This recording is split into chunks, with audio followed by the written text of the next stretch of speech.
I was discriminated against all my life because of my golden child sister. Finally, I got my sweet revenge on my wedding day.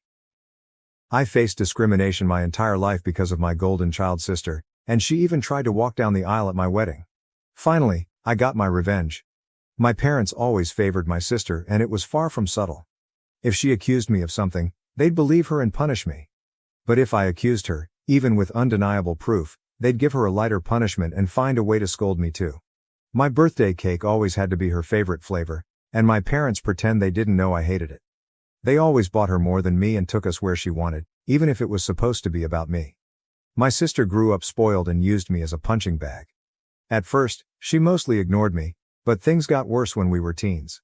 She ended up with no friends, and her behavior deteriorated. Did her friends move away or ditch her because she was mean?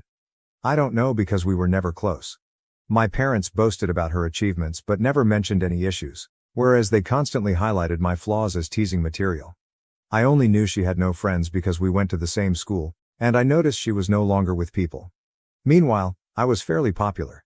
My sister realized this and suddenly turned me from an occasional punching bag to someone she needed to take down constantly. She started accusing me and my friends of more things.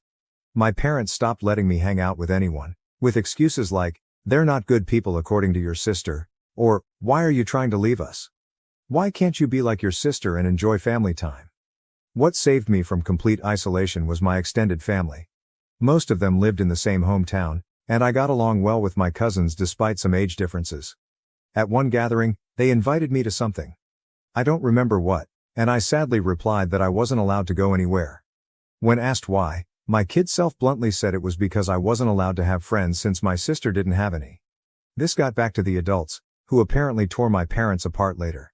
I was scolded for lying and grounded for a month, but after that, they gave me some leeway, so it was worth it. My sister changed schools. I guess the humiliation of our extended family knowing her social status was too much, so she demanded to switch, and my parents immediately obliged. Even though it cost them more since the school was further away, she made friends at the new school. However, she never went back to mostly ignoring me. Having felt the power to mess with me and being angry that I told the family she had no friends, she never let me go. My life remained difficult. Her friends would come over and bully me, which my parents called light teasing. I never invited friends over because my parents were awful hosts, or my sister would accuse them of stealing, and my parents would believe her. I did become close to my cousins though, as my parents never dared to treat family that way. Then I got my first boyfriend. I didn't want to bring him home, but my parents insisted. At one point we were separated and he came to find me to tell me my sister was flirting with him. She came over in skimpy clothing, batting her eyelashes, and started telling him how bad I was and how good she was. He was irked and ran off to find me. Of course, my sister told my parents a different story, that my boyfriend had tried to flirt with her, but she naturally refused since she couldn't do that to me. Guess who my parents believed? My boyfriend wasn't perfect, but I immediately believed him for a mean reason. Remember, I was a teen suffering from unfair treatment. I was very resentful and moody and hated my sister as much as she hated me. With that disclaimer out of the way, let's talk about looks. I hadn't mentioned them yet because they weren't relevant. My parents were overweight and liked showing love via food, giving more food, buying treats, etc. My sister was also overweight, whereas I was not. I've always been kind of skinny because punishment often included no treats or snacks. Obviously, weight isn't what matters, personality is. But my sister, even then, was already rude and spoiled. Even her flirting attempts were bad because she never learned to work for anything since she could demand, and my parents would deliver. Added to that, the fact that she didn't look like some sexy model, even my self-conscious teen self didn't believe my boyfriend would try and cheat on me with her. Anyway, my parents prohibited me from dating such a horrible boy. I did try to keep going in secret, but it was hard, and the relationship ended. I did get another boyfriend, but again, my sister accused him of flirting with her when he refused her advances. Again, my parents believed her. I tried pointing out how this happened again, but they decided that I was incapable of making good choices and kept picking bad boyfriends. The relationship couldn't handle the Romeo-Juliet situation and fizzled out again. I would eventually get called a slut in high school as I was fine with making out with boys and such but refused to have relationships. Thankfully, it never got back to my sister or parents. My sister did bring one boyfriend home during all this time. He was paraded with pride, and my parents spent every second telling me how good he was and why I couldn't be like my sister and find myself someone like that. Until he stopped showing up and suddenly he was a conniving bastard that tricked my sister. Oh well, and the unequal treatment continued. At this time, she had more spending money, and her curfews were much better than mine. She was free to go anywhere at any time, while I couldn't. If I pointed it out, my parents would say it's because she's older, but when I reached that age, I still didn't have the same treatment she had. And when I pointed it out, they denied they ever said that or claimed it was because I couldn't be trusted like she was, using my sister's accusations against my boyfriends and friends as proof of my bad judgment. Time goes by, and it's time for my sister to graduate. She was accepted into a college, not a very well-regarded one, and she had no scholarship or anything. Again, because only her achievements were told to me, I don't know which colleges she even tried for, so I can't say how badly she was rejected. I do know her grades were bad in school though, because whenever she got a B, we would celebrate. I would usually get good grades, but my parents refused to celebrate, claiming since I always got those, what was there to celebrate? My parents naturally made a lot of fanfare and told her they'd pay for everything. I was relieved she'd be going away. Not that it made my life any easier. She'd always come home every other weekend and somehow stuff kept missing from my room, or some other issue she'd think of to make my life miserable. My curfews were still strict. Eventually, my mom came to talk to me about my impending graduation. I'm only a year younger than my sister. She told me that since they were paying for my sister's college, they had no money to pay for mine, so it would be better for me to start working immediately after graduation and wait until my sister finished university to see if they could afford something for me. Oh, and if I decided to stay at home, I'd have to pay for all my stuff, part of the bills and rent. I pointed out that I could get student loans. Mom said yes, except no, because they were so caring towards me and I had such bad judgment that they would decide if a college was worth my getting into debt or not. I'm not sure how they'd stop me from getting loans, but I didn't ask. Scholarships weren't mentioned. They had no idea what my grades were anymore and never believed in my capabilities anyway. I didn't bat an eyelid. I simply said okay. My mom clearly didn't expect that and kept prying. Maybe she hoped I'd throw a tantrum so they'd have an excuse to never pay for my college, but I said nothing except that I understood their position, thanked them for caring, and that was that. My dad later tried the same, but I also refused to be emotional. You see, after a whole lifetime of their terrible parenting, I never had any expectations towards my education. I knew they would find an excuse to not pay for mine and make my life miserable. I never believed they would eventually pay if I worked and waited for my sister to graduate. I had been preparing for college for a long time. I could barely go out, my friendships were slim, so I had a lot of time to study. And study I did because I saw college as my only chance to be free. Well, the time came, and I worked my ass off and got a scholarship, not to anywhere like Ivy League or anything like law or medical school, but it was a good enough course in a decent college with a full scholarship. Knowing my sister would hate it and try to stop me via my parents, I put my achievement on social media at the same time I told them, even forcing myself to thank them in the post. Now they couldn't forbid me from going as they'd have to explain to the family why not. Initially, they were even a little proud and boasted about it, and then I guess my sister got to them and they changed gears and even asked me if I was sure I wanted to go. They let slip that my sister wasn't doing well in college, and since she was smarter and had better judgment than me, I'd suffer worse. I obviously stuck to my guns. They weren't happy but couldn't do anything. College was my savior. I started being happy. I still contacted my parents and visited on holidays and such, but since they refused to pay for anything, I could excuse not going a lot due to money. During this time, I avoided introducing any man to them, and my sister stopped going to college.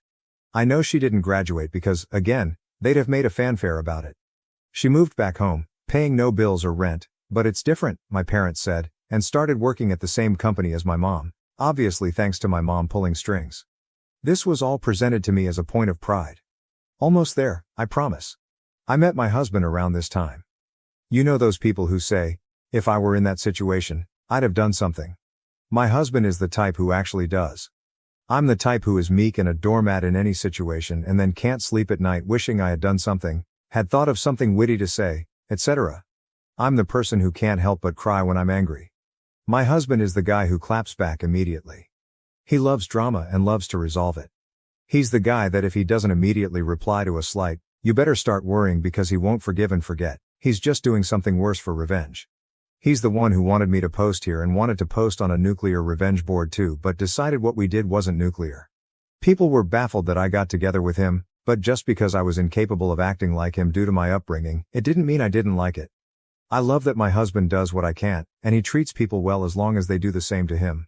When we discussed marriage, we decided we didn't care much about the ceremony due to our budget, as we'd rather spend on a dream trip to Europe for our honeymoon. As for where to do it, since his family was spread out and mine was still mostly concentrated in my hometown, we decided to do it there. We weren't living too far off either, so we could take some long trips during the weekends to manage stuff. Plus, there was some work flexibility, so we could stay in my hometown for a bit too if needed. We sent out the engagement announcement and the save the date for a few months later. At this point, my parents naturally demanded to meet my man. I wanted to grow a spine and refuse, but was having a hard time. The distance had made me think maybe my parents weren't so bad. Well, my husband looked like I had canceled Christmas when I told him I would at least ensure they were never alone with him. See, he had been getting ready for this. He even bought a high-quality recorder he could hide in a pocket to record it all. He was stoked thinking of all the ways he could refuse my sister's advances, insult her, and then spread the recording of her attempts to my family. So off he went alone and excited to meet them, and came back later euphoric. Babe, you won't believe the awful things they wanted. Babe, we can screw them over so bad. There's so many possibilities. I was confused and wanted to hear the recording, but he smartly told me it was better to listen to him first or else I'd misunderstand him. Well, he went there, and instead of flirting, my parents and my sister sat him down. After some grumbling about not being okay with him, my judgment, etc., they proclaimed they were willing to pay for my wedding on one condition. My sister would walk down the aisle. My parents insisted that my sister would walk down the aisle at my wedding first, in a wedding dress. Their excuse was that it wasn't okay for a younger sister to marry first, so it was only fair if my sister at least had the experience of it, at my venue, with pictures being taken, in the dress, and she'd even have a cake later. My husband will now type his part. Hey, vengeful husband here. Hell hath no fury like a pro-revenge instant karma nuclear revenge lurker when his beloved is scorned. That said, as much as my wife, she's my wife now, paints me as this quick-witted dude, I admit my neurons all but short-circuited when those folks legit suggested that crap like some sort of great gift. Even Troy would rather take in the horse a second time, methinks. Alas, after my brain rebooted, I did have a whole list of insults ready to spew out, but something in my soul whispered in my ear like the devil, string these idiots along. So I said I needed to think, see how my wife, back then fiancée, would react, and then ran out of there before I could give away my nefarious plans. Back to me, the wife. So my husband sincerely recounted how my parents wanted even my wedding to be about my sister, with a grin on his face and the recording to prove it. I was shocked. The distance had softened how badly they treated me, and I thought even they wouldn't go so far. Thankfully, my husband insisting on the angle of revenge helped me not go to a bad headspace. We had a blast thinking up ways to screw them over, from ridiculously outlandish to what we thought was feasible. We then called his much more level-headed brother when we decided on a plan. It involved having 2 venue addresses, giving them the wrong one, etc. Well, the level-headed brother scolded us for it. While he acknowledged he would never be able to convince us to avoid retaliation, he at least showed us that something like that would be hard to pull off. Some of our other ideas were also at risk of getting us sued, so we eventually settled for the most benign plan: act like we agreed, but then hire security and don't let her in. Obviously, if that was all, it wouldn't be pro-revenge. The rest is mostly my husband's doing, but he wants me to do the honors. So here goes. Just important to mention, everything he did was previously discussed with me, and they were our mutual ideas. He went back to my parents, said he probed and thought I wouldn't be down with it. However, he didn't see the issue and, not wanting the family to fall apart, would be down to help them do it. He pointed out that I don't like conflict, so if I was surprised with it, I might not throw a tantrum in front of all the people. On the other hand, marriage is a big thing, so who knew if I'd lash out? Thus, he suggested a compromise. They'd help pay for stuff. This way, I would feel even more pressure to not say anything, as not only would we be public with our families there, but I'd be grateful for the help they gave. He said my parents looked shocked, and my grown sister literally started skipping with joy like a kid, so it was accepted. Importantly, my husband also claimed that due to some bad judgment and past boyfriends, these words were all my idea, and I'm so proud of using their words against them. I was distrustful and controlling and liked to check his phone and stuff to ensure he wasn't cheating on me. As such, it was imperative that nothing of this plan was ever put in writing.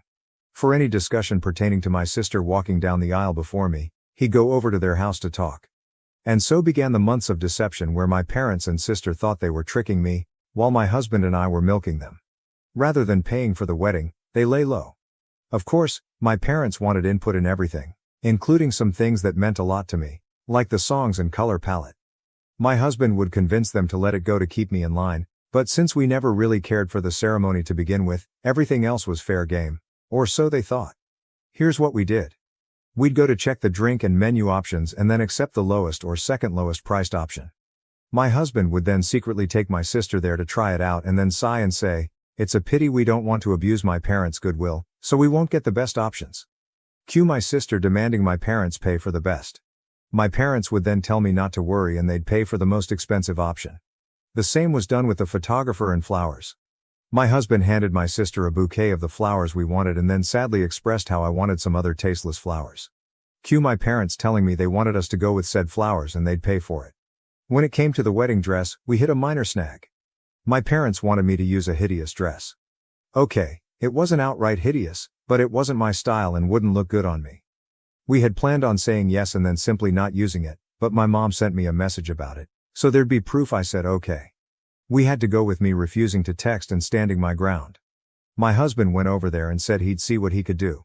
My sister suggested ruining my desired dress so I'd be forced to wear the other one. He pretended to agree. During all this time, they kept communications outside any text. We made sure that happened by having me reply to my sister when she tried messaging my husband. This solidified the uncontrolling and neurotic claims my husband was making, so they believed it and never risked anything in writing. Some people might not like the thought of their partner going around and talking badly about them to family, but I'm such a doormat that the thought of being painted as this controlling and dangerous person is extremely funny to me, and I egged him on to do it. I guess I have a warped sense of humor. Oh, and my sister did try to flirt with him, but he acted conflicted to really sell that he was with them. My husband would pretend to tell them things without my knowledge, but he never told them we hired security. It was really funny. My husband and I, who had sincerely considered a courthouse wedding to focus costs on our honeymoon, ended up having this extravagant, expensive wedding and barely spent a dime. We called it back to pay for emotional damages from my parents. I think my husband, okay, he just confirmed I'm right, was enjoying the whole trick more than planning our wedding. I didn't think it was possible to witness a guy beaming at the thought of wasting his whole Saturday doing a car trip to discuss wedding details with his in-laws, but here we are. Soon the day came. The plan my parents, sister and husband had come up with was to wait until everyone was seated since the bride always comes out late. They'd have my sister arrive at that precise time to avoid me seeing her and trying to stop it, and she'd walk down the aisle. By the time I heard what happened, it would be too late to do anything. As for my dress, we saved some of the leftover fabric from my dress alterations. My husband took that to my parents' place, my sister still lives with them, and showed them as proof he'd ruined the dress, then said he had to go back to me as I was raging and he needed to calm me down. He told them he'd see them at the wedding. We made sure to keep our real security hidden initially. As the guests and my parents arrived, they only saw a woman with a list of names to check. Only after my parents had settled in did we bring out the actual security, a guy who looked like a bodyguard. We instructed him not to let my sister in and promised a generous tip if he kept our instructions confidential. Soon, the moment arrived. My parents got a text that my sister was less than 5 minutes away, so my dad signaled for the ceremony to start. My bridesmaids had been prepped to follow his lead, so they did without checking with me. After they all took their places, my dad stood at the entrance, waiting for me. During this, a friend not in the wedding party texted me to get ready, to avoid suspicion if my husband or bridesmaids started texting. This friend, my husband's ally, was as eager to stir drama as he was and didn't mind not being a bridesmaid. As soon as my dad took his position, the bridal song began. The doors opened and I entered. My dad was shocked to see me. He tried to look behind me but couldn't see the venue entrance from where we were, so he had no idea what had happened to my sister. Then his phone rang. I saw the caller ID, and it was her. He left me with a mumbled, "Something came up." Gasps and confusion filled the room. The friend on the plan loudly asked what happened. I lied and said tearfully, "He told me it wasn't supposed to be me there." My husband and I had agreed that if my dad abandoned me, I should say that to make him look as bad as possible. The tears weren't just acting. I was genuinely hurt and trying not to cry. The friend then loudly asked, "What did he mean by it shouldn't be you?" So that everyone could hear and spread it. Then she said, "I will go and check," and ran off. We planned this so she could create chaos with the security and prevent my dad from returning to stop the ceremony. Eventually, my mom also left. At this point, my husband's dad quickly ran over and took my arm. He'd been forewarned he might need to. His desperate run to me made me smile. I walked down the aisle to whispers as people discussed what had happened. Some left to check as well. When I reached my husband, all was well. He comforted me, joking that my sad face was so real I deserved an Oscar, and reassured me he'd deal with my parents for what they did. We got married without any further issues. My parents didn't come back. I noticed a lot of people leaving and returning during the party, but no one dared tell me what was happening. Someone whispered in my husband's ear and he went out. He returned later with a thunderous expression but whispered to me that he needed to go hide before he broke character and started smiling. It worked. Here's the summary from friends, family, the security guy and my husband that I got afterwards. My sister arrived in a wedding dress. The security refused to let her in as we had agreed. He told her she must be at the wrong venue because there was already a bride. Yes, we tipped him very well as promised. My dad tried threatening him with the police, claiming he'd never heard of him, so he couldn't be working there. The security agreed to call the police since he was hired by us and was just doing his job. My dad realized it would be too late and tried to demand that he let my sister in. At this point, the friend came over, started shouting and insulting my sister, and asking what was going on, basically stalling. My mom soon arrived, followed by others. By then, the wedding plan was ruined. All my parents could do now was damage control, as everyone who learned about it was horrified they'd try to pull it off. People started screaming and berating them. The three naturally said it wasn't a secret and blamed my husband. When he was called over, my husband put on his best confused look and denied everything. To quote him, "Gaslight, gatekeeper, girl boss, LOL." He denied ever agreeing to such a ridiculous plan. When they insisted he demanded proof, and of course, they couldn't provide any. All the text exchanges they could show were about normal wedding decisions. My sister was scream-crying and apparently sat on the floor kicking her legs like a child. My dad looked like he wanted to hit my husband, but security and other people held him back. Naturally, they claimed they had no proof because my husband told them not to text. My husband laughed and said, "Wow, how convenient, huh?" Then he repeated, "Why would I ever agree to something so messed up?" He ripped into them about being terrible parents and said he wasn't going to let their stupid plans and lies ruin his wedding, then went back to me. No one believed them. The venue had cameras, but they wouldn't show me the recording as it was only for security purposes. However, some people filmed parts of it. Watching my parents and sister get torn apart by everyone who came out to see the drama was delightful. After years of being accused of things and not being believed, seeing them get a taste of their own medicine was one of the best wedding gifts. My mother was crying, my dad kept changing from purple to white, and my sister was still on the floor crying and screaming. They kept insisting that my husband was in on it, but people kept asking why he would agree, why there was no proof, and why they wanted my sister to do this at my wedding. They had no good answers. Eventually, they were told to leave and had no choice but to do so. My dad apparently had to drag my sister up as she refused to leave the ground. Again, people said nothing to me all night.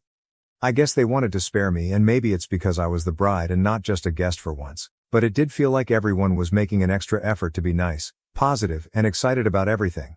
My husband says all the expensive food and drinks they were eating certainly helped, LOL. We had a blast.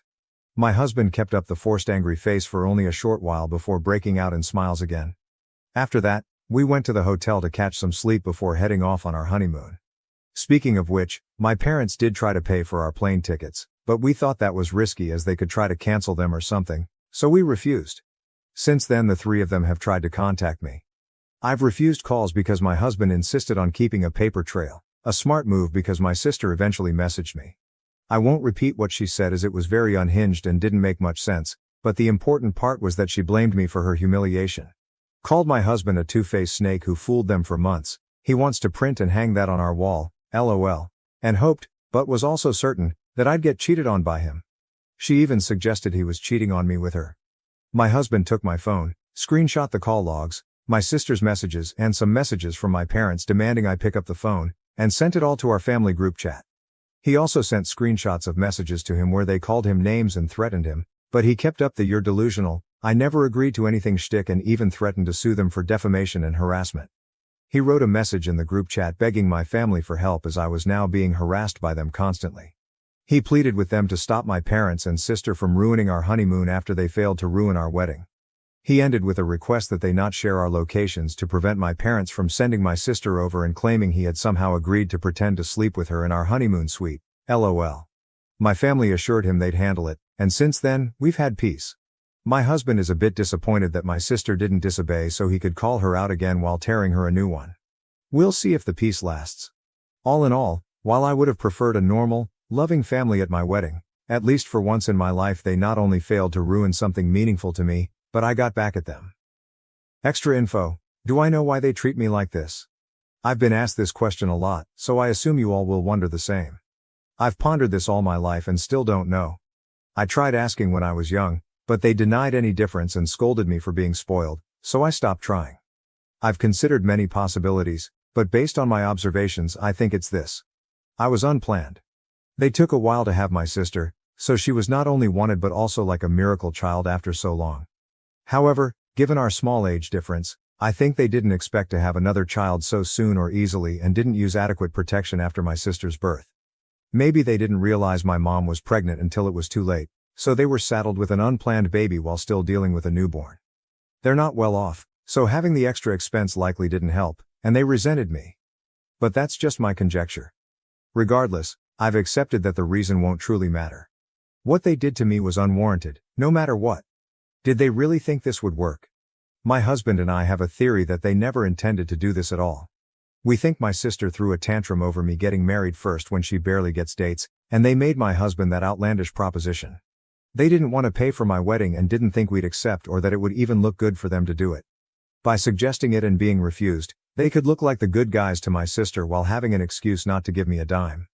But then my husband accepted it and they couldn't backtrack without risking my sister turning on them. Thank you for watching. If you haven't subscribed yet, please do so and hit the notification bell to stay updated with more shocking real-life stories happening around you.